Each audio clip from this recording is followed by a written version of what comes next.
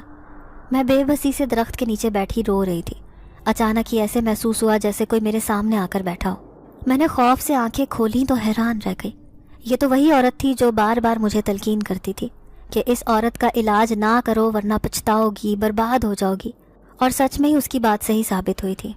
مجھے روتے ہوئے دیکھ کر وہ بڑے پراسرار انداز میں مسکرائی، کہنے لگی دیکھا، اسی وقت سے میں ڈر رہی تھی، تمہارے ساتھ یہ سب ٹھیک نہیں ہوا، لیکن میں نے تمہیں کتنا سمجھایا تھا کہ وہ لوگ بہت ظالم ہیں، وہ کسی پر رحم نہیں کھاتے۔ آخر انہیں اپنی ملکہ سے اتنی ہی ہمدردی تھی تو اپنے کسی آدمی یا کسی عورت سے اس کا علاج کیوں نہیں کروایا؟ پھر میں نے اس عورت کے سامنے ہاتھ جوڑ دیے، کہنے لگی کہ مجھے معاف کر دو، میں نے تمہاری بات نہیں مانی، بلکہ شاید پیسوں کے لالچ نے میری آنکھوں پر پٹی باندھ دی تھی۔ مجھے یہ سمجھ میں نہیں آیا کہ بھلا کوئی اتنے سے کام کا اتنا بڑا معاوضہ کیسے دے سکتا ہے۔ اب مجھے مر ہی جانا چاہیے، کیونکہ میں ایک لالچی اور دھوکے باز لڑکی ہوں۔ میں آنکھوں میں آنسو لیے اس عورت کو دیکھے جا رہی تھی۔ پھر اس نے میرے سر پر ہاتھ رکھا، کہنے لگی تمہیں میں ایک راز کی بات بتاتی ہوں، تمہارا علاج میرے پاس موجود ہے۔ وہ بات یہ ہے کہ جس حویلی میں تم جاتی تھی وہاں کے رہنے والے لوگ انسان نہیں بلکہ جنات تھے، اور وہ جنات کی ملکہ تھی۔ میرے تو پیروں تلے سے زمین نکل گئی۔ میں بے بسی سے اس عورت کو دیکھے جا رہی تھی۔ آج انکشاف در انکشاف مجھ پر ہو رہے تھے۔ پھر اس عورت نے سر ہلایا، کہنے لگی ہاں، تمہارے سامنے بیٹھی یہ عورت بھی انسان نہیں بلکہ ایک جن زادی ہے۔ کئی سال پہلے اس نے بھی ایک نیک جنات کے ساتھ بہت ظلم کیا تھا، تو اس نے بدلے میں اسے بد دعا دی کہ تم برباد ہو جاؤ گی، ایک ایسی بیماری لگ جائے گی جس کا کوئی علاج نہیں ہوگا، تم بے بس ہو کر بستر پر لیٹی رہو گی۔ یوں سچ میں ہی اسے اس جنات کی بد دعا لگی اور وہ بیمار ہونا شروع ہو گئی۔ لیکن پھر ایک دن وہ نیک جنات واپس قبیلے میں آیا، کہنے لگا میں اپنی بد دعا واپس لے لی ہے، اللہ تمہیں صحت یاب کرے، تمہارا علاج ایک انسانی عامل کے پاس ہے جو دور پہاڑوں پر ایک جنگل میں رہتا ہے، لیکن وہ بہت لالچی ہے، تمہاری چند قیمتی چیزیں لے کر ہی تمہارا علاج معالجہ کروائے گا، اور تمہاری بیماری ایسی ہے جو کسی کو بھی لگ سکتی ہے۔ یہ سنتے ہی سارے جنات بہت بری طرح ڈر گئے، کوئی بھی اس کے نزدیک نہیں جانا چاہتا تھا، لیکن ملکہ کی حالت دن بدن خراب ہوتی جا رہی تھی۔ ایسے میں ایک غریب جنزادی تھی، جب ان کے قبیلے میں رہتی تھی، نہ تو میرا کوئی خاندان تھا، اسی لیے میں تنہا اپنی زندگی گزار رہی تھی۔ پھر انہوں نے مجھے مجبور کیا کہ میں ملکہ کا علاج کرواؤں، لیکن میں نے بھی باقی جنزادیوں کی طرح صاف انکار کر دیا، تو انہوں نے مجھے قبیلے سے نکال دیا۔ پھر وہ اپنی ملکہ کو لے کر انسانوں کی دنیا میں چلے آئے۔ انہوں نے سوچ لیا تھا کہ وہ اس کام کے لیے کسی لڑکی کی مدد لیں گے۔ پھر ان کی نظر تم پر پڑی، تمہیں اپنی حویلی میں بلانا شروع کر دیا، پیسوں کا لالچ دے کر تمہاری آنکھوں پر پٹی باندھ دی۔ لیکن مجھے سب معلوم ہو گیا تھا، میں نہیں چاہتی تھی کہ تم ایک جوان اور خوبصورت لڑکی ہو اور تمہیں یہ بیماری لگ جائے، اسی لیے بار بار تمہارے سامنے آ کر تمہیں خبردار کرتی رہتی تھی۔ لیکن سچی بات ہے کہ انسان کی فطرت میں لالچ اور دولت پانے کی اندھی ہوس ہے، اسی لیے تو تم بھی اسی کا شکار ہو گئی۔ لیکن تم فکر مت کرو، عامل جنگل سے جو جڑی بوٹیاں اکٹھی کر کے ان سے دوائی تیار کرتا ہے، ان جڑی بوٹیوں کے بارے میں بھی اچھی طرح سے جانتی ہوں، کیونکہ قبیلے سے نکلنے کے بعد میں جب سے اسی جنگل میں رہ رہی ہوں۔ تم میری بیٹی کی طرح ہو، اس لیے میں تمہارا علاج کرواؤں گی۔ وہ مہربان جنزادی تو میری سوچ سے بھی زیادہ اچھی تھی۔ میں آنسو بھری نظروں سے اسے دیکھتی رہی، پھر وہ مجھے میرے گھر تک چھوڑ کر چلی گئی۔ اب میں کمرے سے باہر بھی نہیں نکلتی تھی، بس دن رات اسی کا انتظار کرتی رہتی جس نے مجھ سے وعدہ کیا تھا کہ وہ میرا علاج ضرور کرے گی۔ اب ہمارے گھر میں سب رشتہ داروں نے آنا جانا چھوڑ دیا تھا، لیکن اماں جو میری ماں تھیں وہ میرے پاس آنا نہیں چھوڑ رہی تھیں۔ وہ کہتی تھیں کہ میری بیٹی جلد ہی ٹھیک ہو جائے گی۔ پھر ایک دن آدھی رات کو اچانک دروازے پر دستک ہوئی، تب دروازہ خود بخود کھلا، لیکن وہاں پر کوئی بھی نہ تھا۔